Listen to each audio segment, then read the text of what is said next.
Literally just ran out of ideas for openers. Sorry, guys.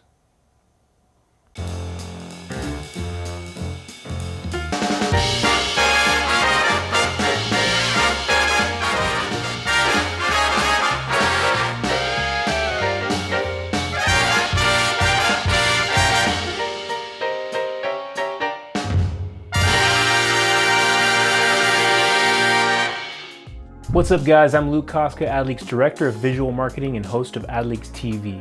Welcome to episode 25.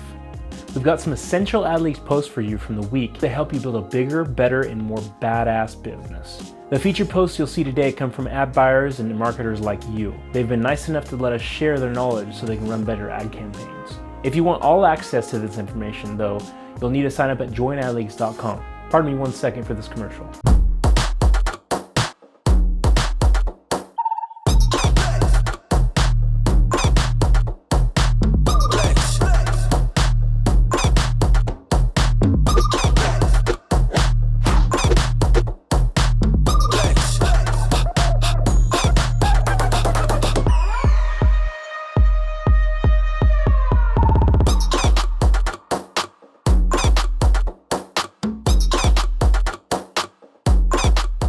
Welcome back. We had a ton of great posts in AdLeaks this week, so let's get right to it. Our first video this week is actually our second video. Our first video this week is the second video in a series from Jared Warner. Last week, Jared shared a great post on LinkedIn marketing, and this week, he's continuing with an automation in software recommendations to take your LinkedIn campaigns to the next level. Here's a sneak peek.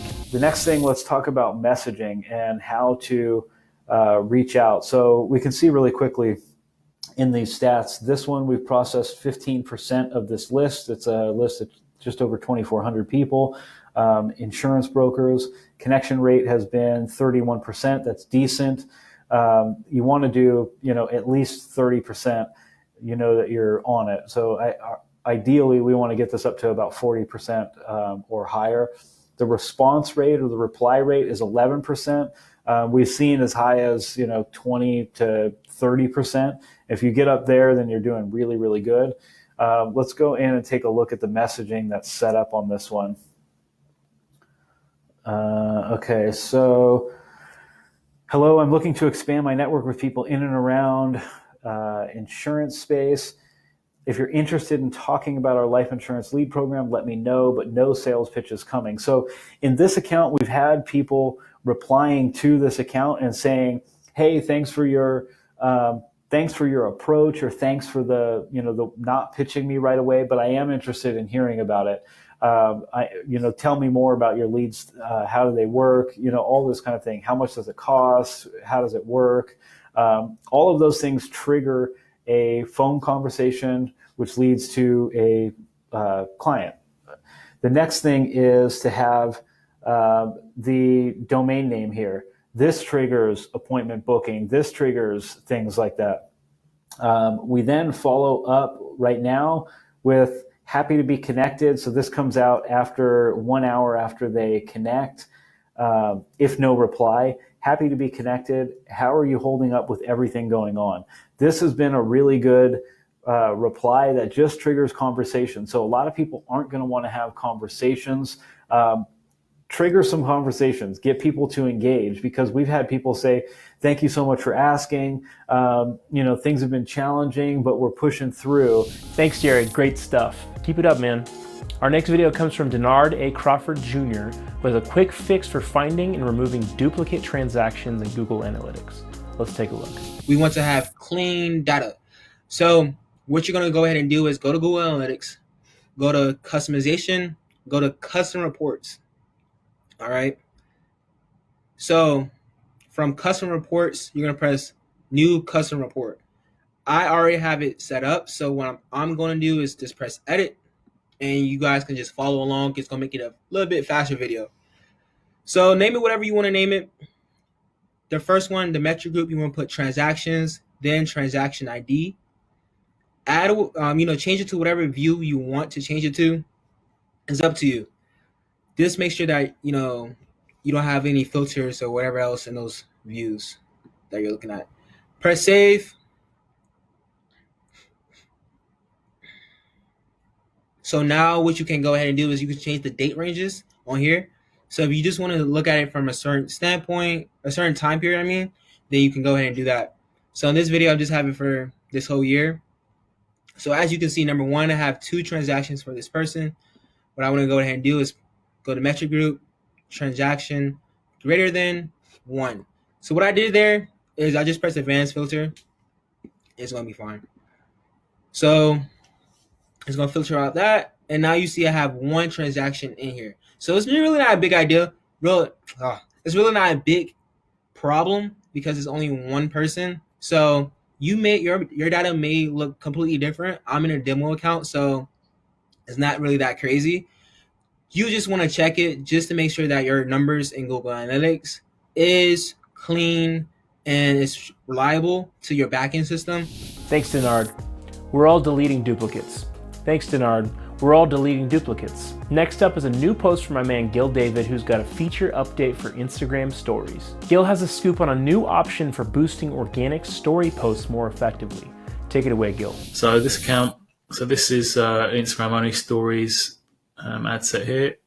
And we're mainly using this middle of funnel at the moment. I mean, you could use it cold if you're going heavy on stories there, but at the moment we're testing this more middle of funnel. And so this is one of those ads, and then let's just make a new one here. So I'll show you where it is, and for some reason it keeps kicking it out of the pages. I don't know if it's doing this for you guys as well, but I have to manually put the page back in all the time. And then so you're going to use the old use existing post option, and then here, if you select Instagram and select an item here, and you'll see the 2 options, feed or stories. So we're going to select stories here. And then you can see some of them are grayed out. It doesn't always tell you the reason why. Let's see if we can find one. No, okay, so yeah, these probably have GIFs or tags in, or they could be share posts as well. But basically anything else that the page is posting, then you can just select it that way, hit continue, and boost it really easily. Thanks, Gil. Organic boosts can be really effective for social media, and they're delicious in fruit smoothies too. Today's throwback post is from Mr. AdLeaks himself, Tim Bird. We have Tim's famous sneak attack method for Facebook ads for you today. This is a great tool for any ad buyer's toolbox. Check it out. Step 1, create a new campaign and set it to optimize for conversions, okay? And you can optionally enable campaign budget optimization if you want. You don't need to. It's up to you. All right, step 2, you're going to want to create 5 ad sets minimum. You can create more. Again, that's the minimum. And you're going to want to do just a good mix of stuff, okay? Some lookalikes, just some interest targeting, some broad ad sets, meaning just age and gender. That's it, just wide open. So just try a bunch of different stuff. Again, 5 minimum. Okay. Step 3, you're going to be setting a manual bid. Okay. You're going to set it on lowest cost with a bid cap. Is what it looks like in there, and I have a screenshot on the next slide for you. And whatever your cost per sale is, you're going to bid half of that. If you guys know my bully method, usually I tell you to bid 3-5 times higher. But this is a much different method here. So with this, you're going to, let's say that your cost per sale on your ad account is usually $40. You're going to bid 20. Thanks, Tim. The sneak attack method can lower your CPAs by an average of 30%. So if you're running Facebook ads, you should definitely watch the whole video. All right, thanks for watching AdLeaks TV episode 25. Again, check out AdLeaks on your favorite social network, including Instagram, Facebook, and TikTok. And you can watch more AdLeaks TV on our YouTube page or in the knowledge units of your AdLeaks Facebook group. Visit joinadleaks.com if you want all the marketing knowledge and support you'll ever need. Thanks as always to our contributors in the AdLeaks community. I'm Luke Koska, and see you next time on AdLeaks TV.